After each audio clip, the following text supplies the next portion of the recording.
Rose, this is Batman, calling you from the library of Wayne Manor. Now your super friends wanted me to send you this shout out, so this is just for you. I am vengeance, I am the night, I am Batman. I want you to remember, Clark, in all the years to come, in all your private moments, I want you to remember my hand at your throat. I want you to remember the one man who beat you. Okay, now this is Kevin.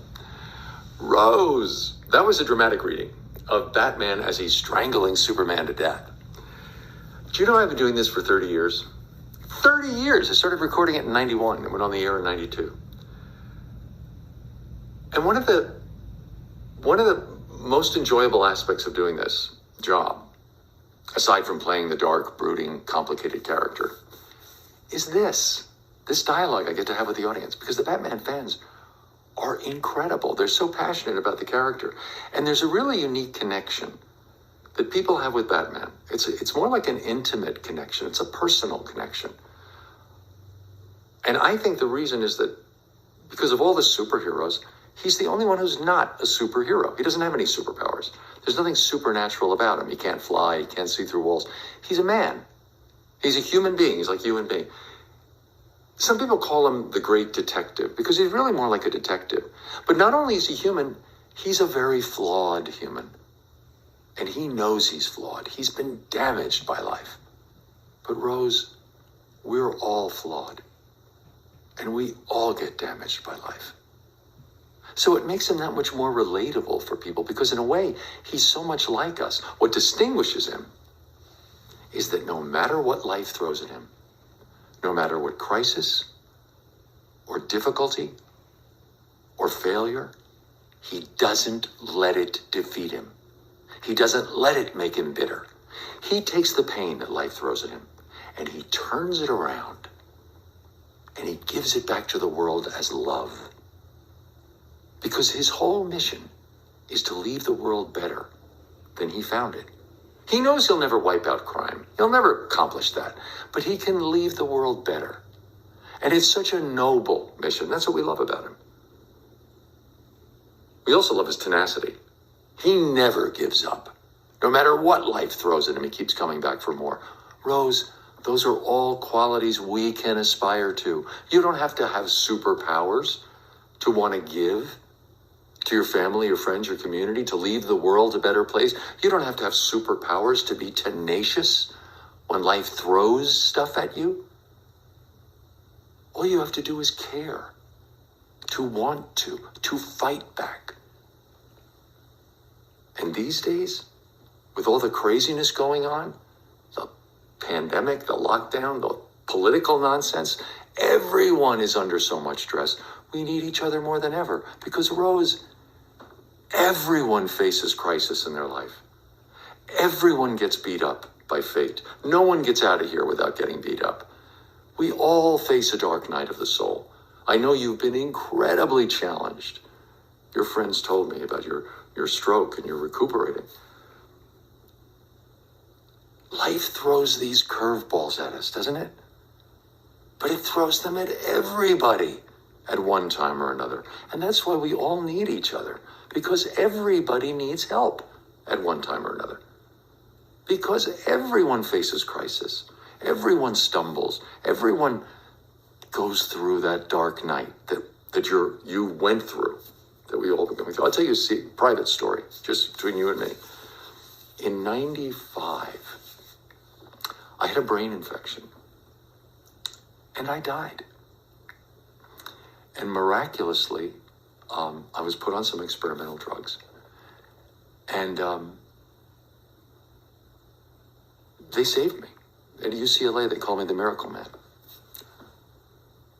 But it took me a number of years to rebuild. My memory was gone because it had been a brain infection. My memory was shot. My body got so weak. I couldn't walk for a while. But eventually, I was able to walk, around the house. And then after a few weeks, I could walk down to the driveway. And then after a few weeks, I could walk to the end of the block. And within a couple of months, I was walking a mile a day. My doctors were amazed. They couldn't believe it. And the more I walked, the more my thinking cleared up. The more my memory started coming back. So I had been a runner when I was younger, so I started jogging again. No one could believe I was jogging again. I was in Central Park, chugging along. But the more I ran, the more my memory got better and better and better. And I realized in hindsight, because this is all 25 years ago, I realized in hindsight, I was oxygenating my blood. I was restoring brain cells. Because the common belief up until then had been that brain cells didn't regenerate, that you were born with a certain number of them, and if they got killed off by an infection or whatever, you didn't get them back. Well, I was a living experience that you could get them back. Well, now they know that you can. But at the time, they didn't think you could. But it was work. It was hard work, and it was frustrating. It was so frustrating. Oh, my God. Because I was used to being, a big, strong, vigorous actor. You don't know what life's going to throw at you, do you? It comes out of left field. And all you can do is fight back.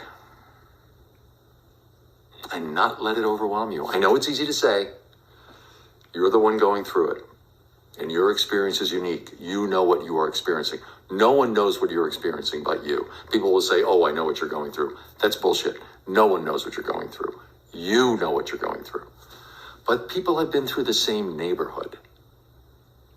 And they have similar stories to tell.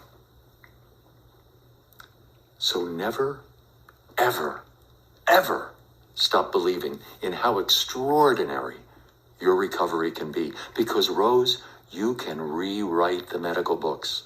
I learned that. You can teach the doctors something. And do it. Teach them something. Because they only know what they've read in their books. But you are experiencing new knowledge. So go for it. I believe in you. And your super friends believe in you. And to have those friends behind you. Isn't that extraordinary when you go through a crisis? How the friends mean so much. It's what it's all about. It is. All the material stuff is worthless at that point. What you rely on is the love of the people who see you and love you and appreciate who you are and believe in you. That's what it's about. So never stop fighting, Rose. Never stop believing in yourself. And always appreciate the love of the people who believe in you. Because remember, Rose, it's not who you are underneath. It's what you do that defines you. Take care.